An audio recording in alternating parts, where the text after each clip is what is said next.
Selamat pagi, salam sejahtera untuk kita semua.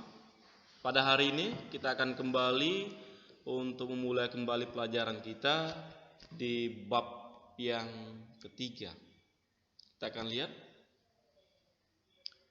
yang pertama-tama di dalam bab 3 ini tema yang akan kita bahas yaitu tentang kemampuan dan keterbatasanku. Ya. Oke, sekarang kita lihat kemampuan dan keterbatasanku. Tujuan pembelajaran yang akan kita bahas pada hari ini yaitu tentang setelah mempelajari materi tentang kemampuan dan keterbatasanku, siswa mampu yang pertama-tama kita mengungkapkan rasa syukur atas kemampuan dan keterbatasan dirinya sebagai anugerah Tuhan. Dan yang kedua yaitu mampu menunjukkan tanggung jawab dengan menerima keterbatasan yang dimiliki orang lain maupun diri kita masing-masing. Yang ketiga, menjelaskan makna kemampuan dan keterbatasan yang dimiliki oleh setiap orang. Poin keempat, mampu membuat doa permohonan agar bisa menerima dan mengembangkan keterbatasan dirinya. Itulah tujuan pembelajaran yang akan kita bahas pada hari ini, materi tentang kemampuan dan keterbatasanku. Kita lihat pembahasannya. Setiap pribadi manusia memiliki kemampuan dan keterbatasan yang berbeda-beda. Kemampuan dan keterbatasan setiap orang adalah memiliki ciri khas yang berbeda satu dengan yang lain.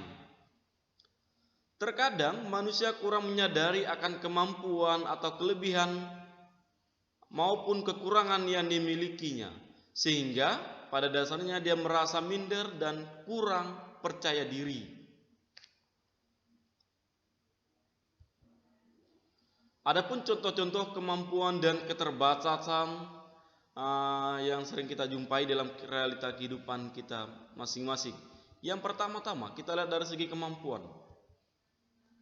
Salah satu contohnya adalah memiliki suara merdu. Yang kedua, mampu bermain bola kaki. Yang ketiga, mampu menguasai 7 ataupun 5 bahasa yang ada di dunia yang sering kita lihat di dalam televisi dan sebagainya. Mampu berdoa dengan baik, memiliki daya ingat yang cepat, dan lain-lain yang tidak dapat kita sebutkan satu persatu. Nanti bisa anak-anak lihat kembali di dalam realita kehidupannya masing-masing ataupun di lingkungannya. Sedangkan keterbatasan yang sering kita jumpai yang pertama-tama yaitu tidak bisa bernyanyi, ya. Itu juga artinya bahwa ketika kita tidak memiliki suara yang merdu, ya. Lalu tidak bisa berolahraga dengan baik. Lalu pemarah, keterbatasan mental, dan cacat fisik, dan lain-lain tidak bisa kita sebutkan satu persatu juga. Dan masih banyak sekali contoh-contoh yang lain yang ada di dalam lingkungan kita masing-masing. Bisa kita lihat nanti keterbatasan baik diri kita maupun orang lain. Sekarang kita lanjut kembali di dalam pembahasannya. Dalam kitab suci, kitab Roma bab 12 ayat 1 sampai dengan 10, di mana dikatakan bahwa Allah begitu mencintai umatnya dan Allah menganugerahi karunia-karunia kepada setiap orang. Karunia tersebut diberikan kepada manusia untuk dikembangkan kepada sesama.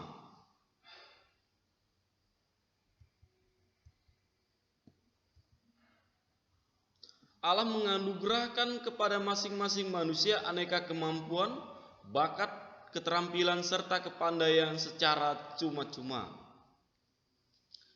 Setiap manusia dianugerahi kemampuan yang berbeda-beda satu sama lain menurut kasih karunia yang dianugerahkan oleh Allah itu sendiri. Adapun karunia-karunia itu bisa berupa, salah satu contohnya adalah badan yang utuh dan sehat.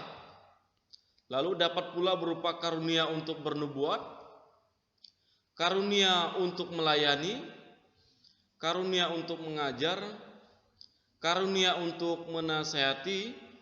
Itulah salah satu contoh, masih banyak sekali contoh-contoh yang lain tidak dapat kita sebutkan satu persatu, ya. Manusia terkadang belum menyadari karunia-karunia yang diberikan dari Allah sehingga menjadikan manusia kurang percaya diri karena belum dikembangkan dengan baik. Selain memiliki kelebihan, manusia juga memiliki kekurangan. Salah satu contohnya kita lihat dari segi fisik. Yang pertama biasanya buta, bisu, tuli, tidak pandai kalau tidak pandai berolahraga ini adalah kepandaian ya. Lalu pemarah dari segi sifat ya, dan suara tidak merdu dan lain-lain sebagainya. Masih banyak sekali hal-hal yang lain.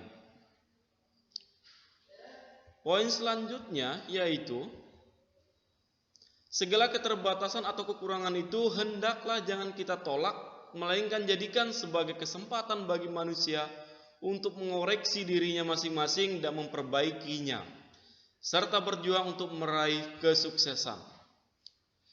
Segala kemampuan yang dimiliki oleh manusia bukan menjadi alasan untuk bersikap angkuh dan menyombongkan diri. Sebaliknya, keterbatasan yang ada dalam diri manusia tidak menjadi penyebab rendah diri serta tidak mau berusaha untuk menjadi lebih baik. Jadi kita juga harus saling melengkapi dan saling membantu satu sama lain jika ada teman kita yang memiliki kekurangan.